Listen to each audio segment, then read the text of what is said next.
Religion is among the most sacred of human practices, guiding behavior, lives, and entire societies. But as much as it is a tool for faith, religion has long been a tool for war. From the earliest societies, religious persecution has been a fact of human civilization, suppressing spiritual expression, at times in ways extreme and inhumane, and manipulating entire societies towards intolerance and hierarchy. Even in our own land of the free, the long-run effects of religious persecution are evident, with one religion dominating our politics, education, and culture: Christianity. Despite its teachings of love and equality, Christianity, Catholicism in particular, is closely tied with European colonialism, having dominated countries in the Americas, Asia, and Africa. One nation in particular took part not only in the sweep of global domination, but a powerful internal one: Spain.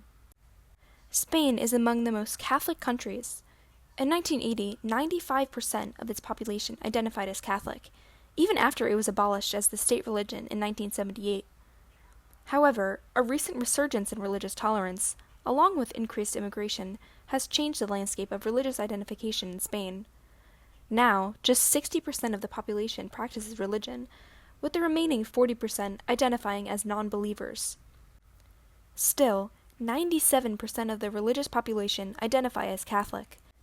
And travel to Spain today and you'll still discover the heavy presence of Catholicism, from the magnificent cathedrals in Cordoba to the Holy Week processions which attract thousands. But Spain didn't always look like this. Nestled on the east of the Iberian Peninsula, just north of Africa in the southwestern corner of Europe, Spain was once the melting pot of religions, an outlier for religious tolerance in Europe, where the three theisms existed alongside one another.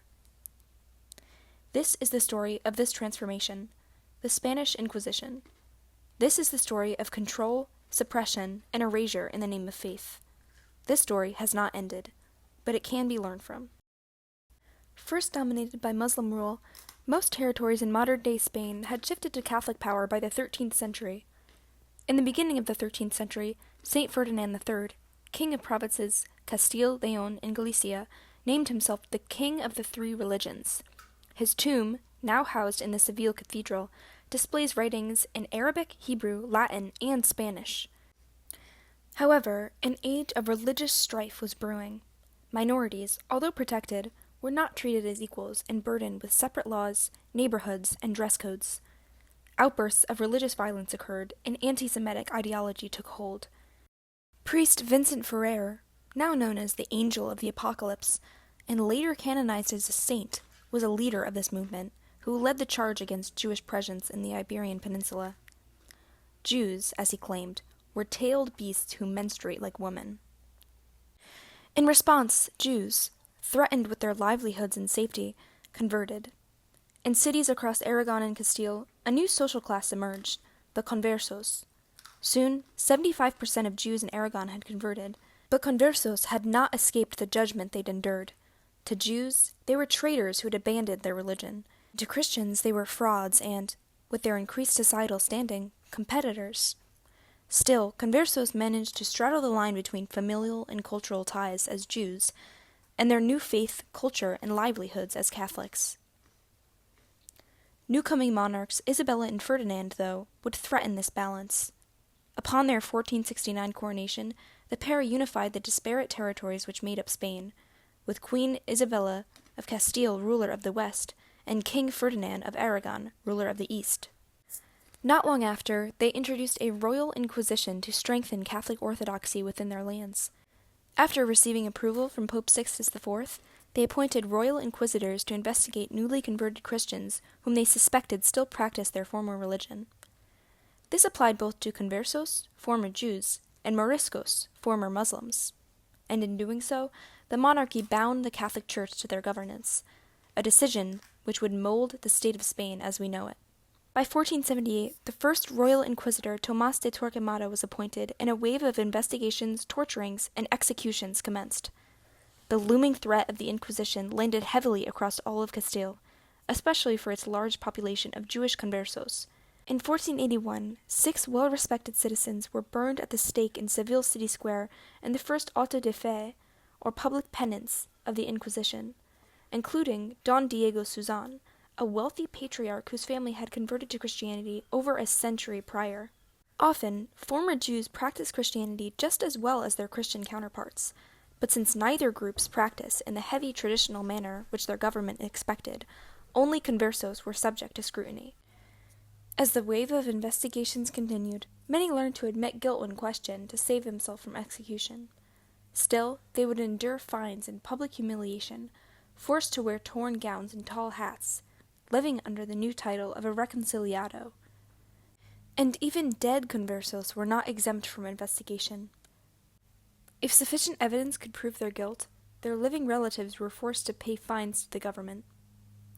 Soon, half of Castile's new Christians, making up 1/6 of the population, were judged by the Inquisition, and a nationwide network soon spread across all 25 territorial tribunals, both internally and overseas, each equipped with 3 lead inquisitors, and the Inquisition intensified.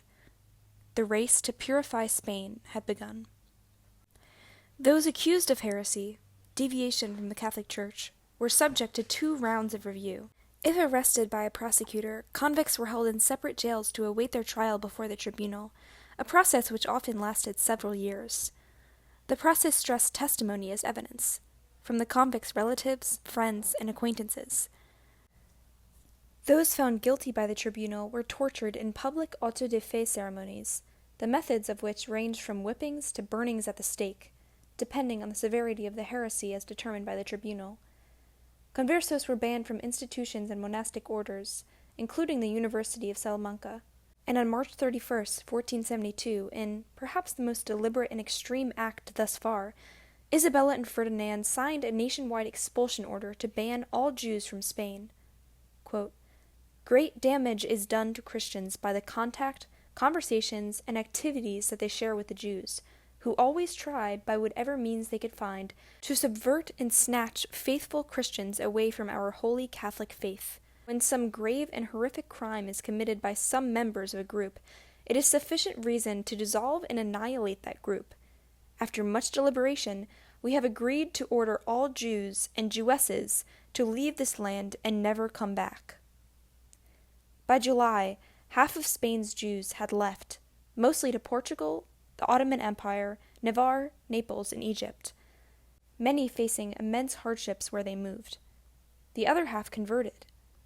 With the Jewish population eradicated, the government turned to the Muslim population to purify. Under new Inquisitor Francisco Cisneros, appointed in 1499, the newly obtained and Muslim-populated city of Granada fell under the Inquisition.